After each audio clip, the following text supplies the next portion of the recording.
Welcome to Hope for Everybody, a channel that exists to highlight people and places that are all about providing hope to people in need. Check out today's episode. Good morning and welcome to Hope for Everybody. As you know, on this channel, we highlight individual people, places, and organizations that help provide hope for everybody. And this morning, I'm here with Curtis Taylor, who's the Executive Director at the Bob Barker Foundation. Yes, sir. Thanks for being with us, Curtis. Pleasure to be here. You flew in here this morning, huh? I did. Came in yesterday, actually. Yeah, that's awesome. And you had some good Texas barbecue already? Oh, my goodness. And catfish. Catfish, right? Yeah, don't forget the catfish. Tried the smoked catfish, too. I did. Yeah. I did. Well, that's awesome. Well, we're really glad to have you with us this morning. So the first thing we want to do, Curtis, is just have you start with telling us your story, man. How did you become involved with the Bob Barker Foundation? What's your background history that you want people to know? And just let us know how you came to be doing what you're doing. Yeah, sure. So first and foremost, I would like to give honor to my Lord and Savior, Jesus Christ, who is the absolute head of my life. Without him, I'm absolutely nothing. So my name is Curtis Taylor, and I'm a person in long-term recovery. And for me, that means I have not used alcohol or any other substance since December 23rd, 2002. So that was 2 days before Christmas, about 22 years ago, where my Lord and Savior delivered me from substance use disorder. And my life has been very different since that day. So coming home from prison in 2004, I initially served as the reentry coordinator for Oxford Houses Incorporated, where I was going back up inside the prisons, the same prisons where I just served time. And I was tasked with interviewing both men and women and helping them get established in Oxford Houses on their release date. From that role, I went back to school and pursued my bachelor's of social work from Shaw University.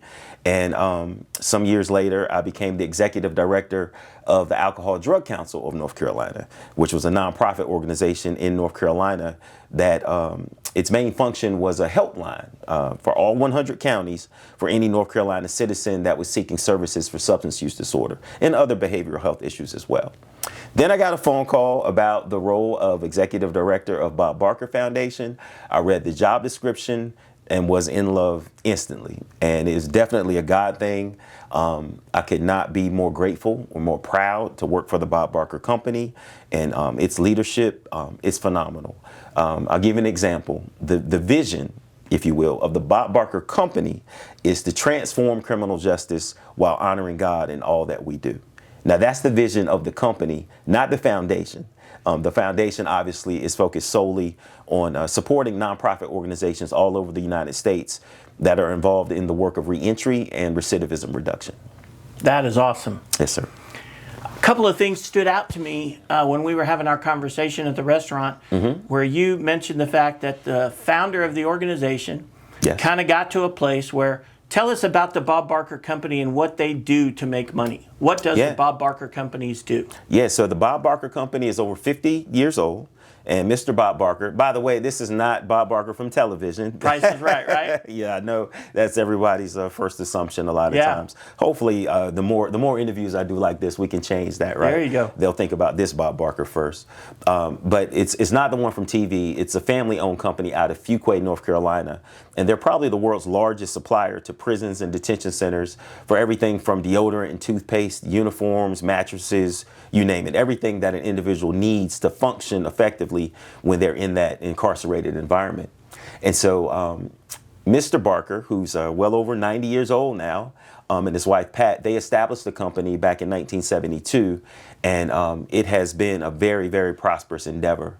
And so the son, Robert Barker, took over as CEO in 2005, and he began to be asked the question, like, what are you doing to give back to this situation? You've been benefiting from it. What are you doing to help people not find themselves in this situation? And that's how they established the Bob Barker Foundation in 2009. So since 2009, the foundation has given away close to $11 million to nonprofits, again, all over the United States of America that are helping to keep people out of prison. Yeah. So made a lot of money off of sales to correctional institutions, and then came under some conviction and said, how can we give back? How can we help prevent this cycle? Yeah. Yeah. Very different from a lot of the private correctional institutions, right? Right. Who have an interest in keeping people in prison somewhat. Correct. Your agency, you would think, has an interest in keeping people going through. Right. And I guess they realized Jesus said, the poor you will always have with you.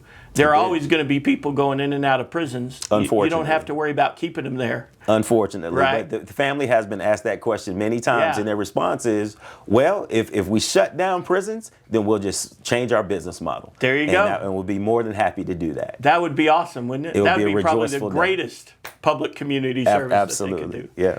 So the Bob Barker Foundation now set up this foundation to give back.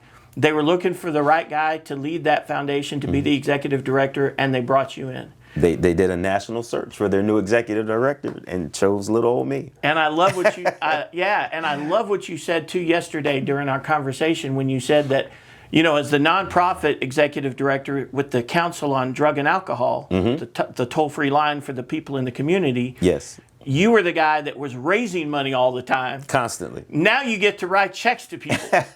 Yes. You get to give money away. It's a very different life I'm living right now, to say the least. Right?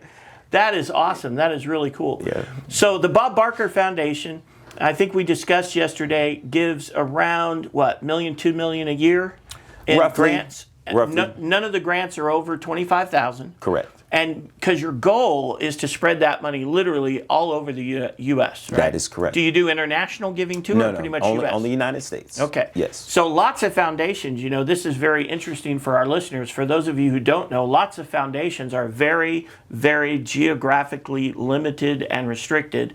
They may only help in, for example, Tarrant County, or they may say, Right. we're only going to help in the surrounding counties or Texas or a region. But the Bob Barker Foundation, literally one of the things that makes them different is they want to spread that wealth and that love all across the United States. So that is really, really cool. Yeah. And what a joy. So give us some examples. Again, the purpose of this show is to highlight how individuals and organizations are helping to provide hope for everybody. Now, we're going to talk about the fact that you gave us a grant, and we're very grateful for that. So obviously, I'm a little biased in my opinion of the Bob Barker Foundation. But, you know, you guys are not just helping us. We're one of those grants that That's you've given correct. across the country. Oh, Give yeah. us some examples of some other grants that you've given and other works that you're aware of that people are doing. Maybe even locally, you know of another foundation you guys give to locally, but whatever.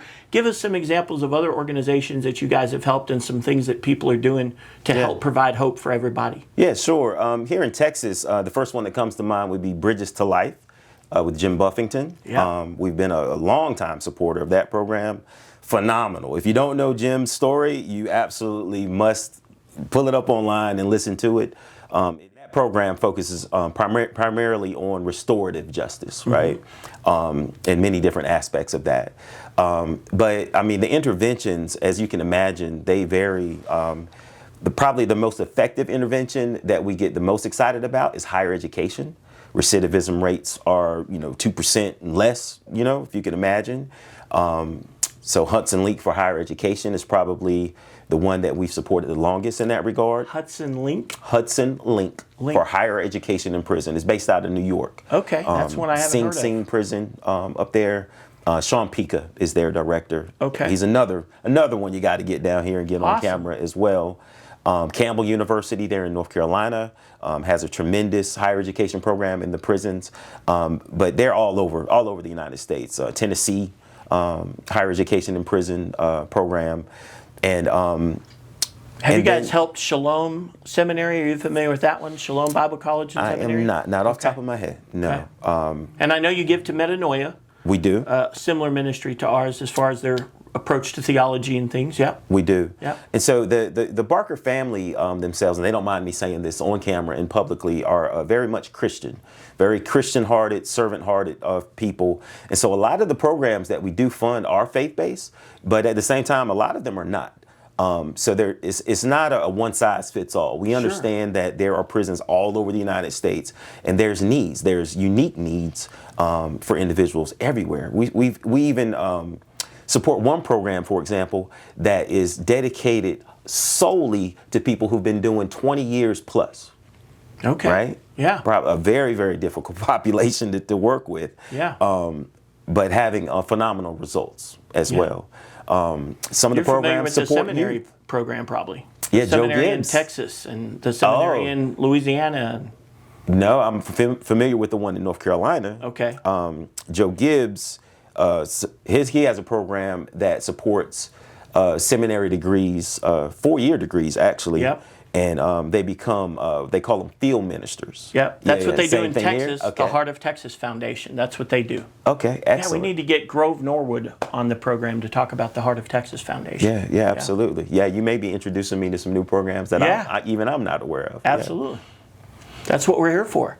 Yeah. So the purpose of Hope for Everybody, and if you're looking at the screen right now, you can actually see the website is live, hopeforoverybody.org.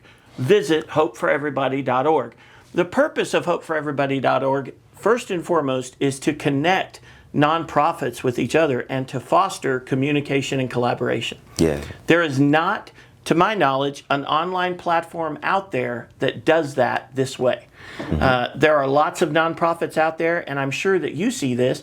I know that lots of foundations, one of the things that they want to see is collaboration. They want to know that you got partnerships with other things because it helps give them more bang for their buck, so to speak. Right. So if we're partnered with, for example, we all are partnered with the Texas Juvenile Justice Department. When a young man's getting out of the Texas Juvenile Justice Department, he's aging out. If he has nowhere to go, they will often call us. In fact, I got an email yesterday when we were at dinner from the TJJD asking us to consider a youth. Yeah. So that's, I know that collaboration is very important to foundations, that you guys want to see collaboration. But would you agree, as the executive director of the Bob Barker Foundation and as someone who even ran a nonprofit foundation in North Carolina, would you agree also that it is a challenge that nonprofits do not communicate and collaborate effectively enough? That would be probably the biggest understatement that we'll have today. Yeah, for sure. First of all, in that nonprofit world, we tend to operate in silos. Yeah. We really do. Yeah. And from my perspective, I'm not an advocate of collaboration just for the sake of collaboration. Sure. But you know, being able to see the big picture, that macro level bird's eye view, if you will, and understand that, well, here's this program. It's an excellent program. They're doing what they do, but they need mentors. Yeah. They're supporting youth, but those kids in that program, they need mentors. Yeah. And If you're liking this content, don't miss out on future episodes. Like, subscribe, and hit the bell for notifications. Now back to the show. a few blocks down the road, guess what? Is an excellent mentorship program, There and they you go. don't know about each other. Right. I love it when I can make those connections and send those emails and, you know, be a catalyst to get those conversations started.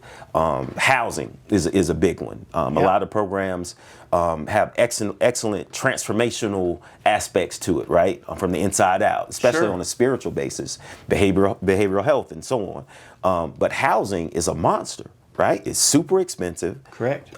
There are ways now, evidence-based practices for housing, but you know, everybody doesn't have to try to do everything.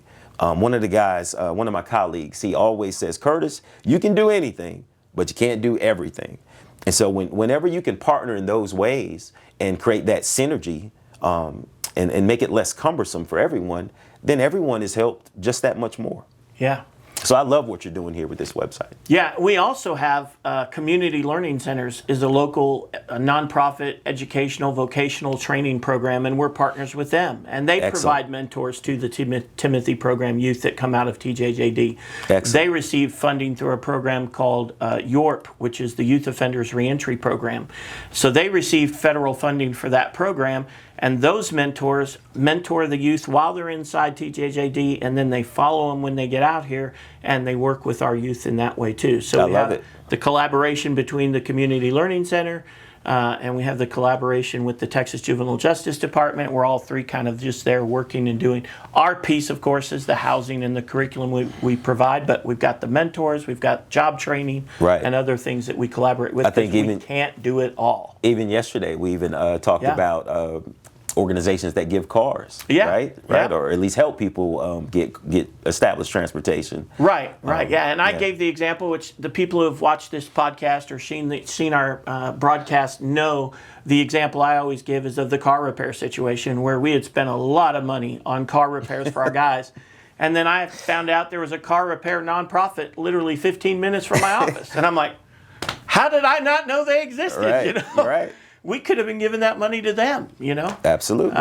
So collaboration is super, super important, and that's part of the purpose of this website, is to give an online platform where you're a nonprofit, you have a need to help supplement your program. I saw a nonprofit the other day advertised on Facebook. He says, man, we need to do something about a driver. We've got all these people and all these people in the ministry, but we've got difficulty getting people from point A to point B. Yeah. Well, our organization, we just hired a couple of our guys to be the drivers, but not everybody can do that. That's and so, you know, we need people to help out in that way, and other nonprofits to collaborate. They're probably somewhere out there. I'm sure there's transportation nonprofits. We got to work with those people. I'm hunting some of those down as we speak. There you go. Desperate need for that, man. Yeah, that's a absolutely. huge barrier, a huge challenge. So we as a foundation, we also attempt to do something similar by being that connector and that convener. We have quarterly webinars. Okay. And all of our webinars are recorded if you're not able to attend the day of. www.bobbarkerfoundation.org is our website. And there's literally a button there that just simply says webinars. So you can go back and look at some of the ones that we've done in the past.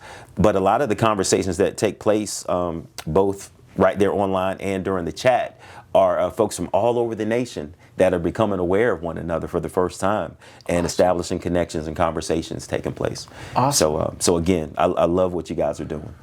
www.bobbarkerfoundation.org. Yes. Correct? Be sure to check that out. If you're a nonprofit, if you're in need of funding, be sure to go out there and apply. Let me give you a forewarning. Jason Rodrigue, who is our executive director and treasurer, has submitted countless applications for assistance, and he said far and away, Bob Barker is the most difficult process.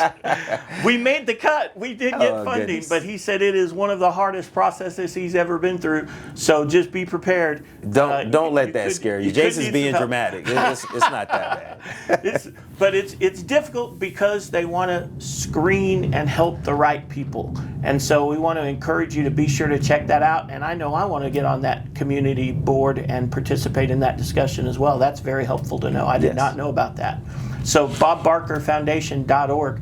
One other aspect of this website is to try to help prevent fraud, waste, and abuse among nonprofits. Yeah. You had mentioned a different aspect of fraud when we visited yesterday, which is the idea that nonprofits might actually participate in some fraud by receiving funds and not using them the way they should. Sometimes, yes. That certainly is a reality. But the fraud that we had in mind, of course, are in the nonprofit world, there are people who go from one place to another, to another, to another, and they just continuously use and utilize resources. And so I think that all nonprofits like me, who are in the business of helping people, have big hearts, and they want to help as many people.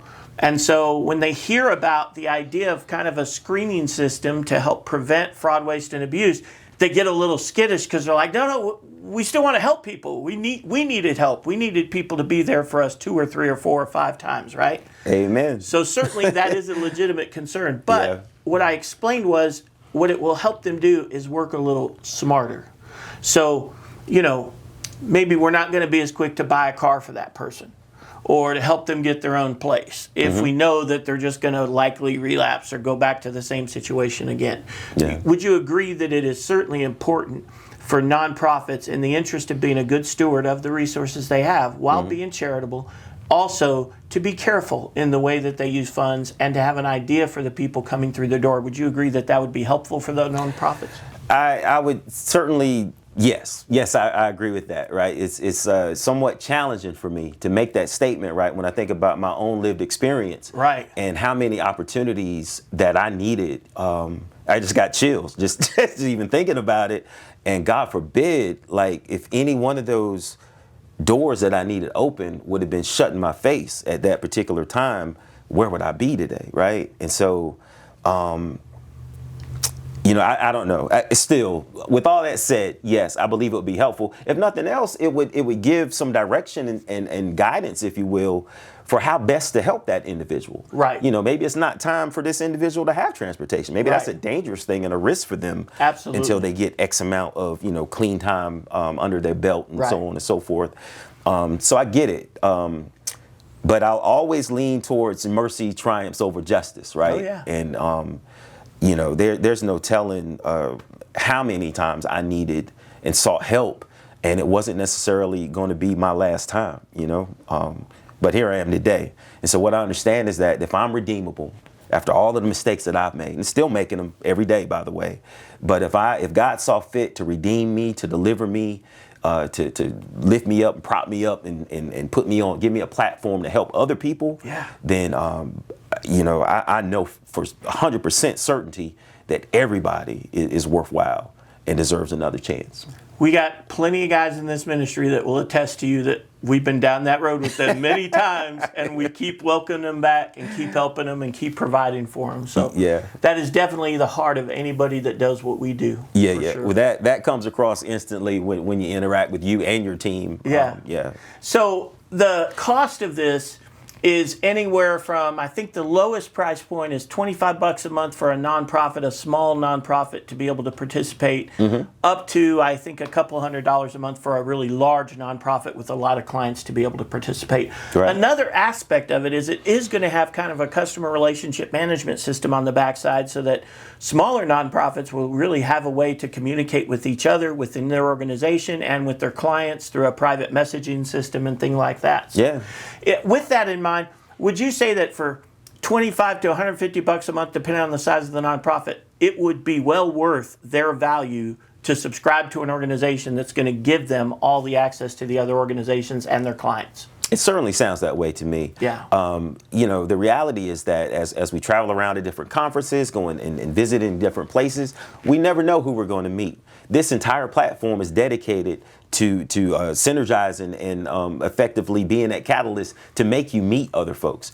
And so really just meeting one or two or three other partners could well beyond pay for whatever cost was involved with establishing that account. Yeah, and it gives us the ability to learn from each other, best practices, not so good practices. I've had some of those, right? Right. So we all have. It gives us a chance to learn from each other and all that. So I would imagine in the future too that there being some aspect to where funders would be able to participate in this website, and potentially you will come across funding opportunities that you had no idea existed. Funny you should say that. Right now, as we speak, our developers are adding a tab. So right now, click over providers and clients, but there are going to be 2 more tabs added to that. Okay. One of them is going to be for donors, and the other one's going to be for volunteers. Okay. So as we speak, we're expanding the board to include donors and volunteers. So donors are going to be able to register for free, of course, because they give money away. We're going to let you register for free. We want you on the board. And volunteers are going to be able to register so that they can learn about ways that they can volunteer within the organizations. So we're actually in the process of adding that right now. In fact, one of our donors and one of the fathers of one of the men in our program who works for our organization as well, he's just like, Chandler, I'm in this 100% because of what you've done for my son, but also because I think this is very, very important for a nonprofit. Not, any nonprofit can justify spending some money to save money, but that's not the same as raising money. Right. And he says every nonprofit needs to raise money. Absolutely. Yeah.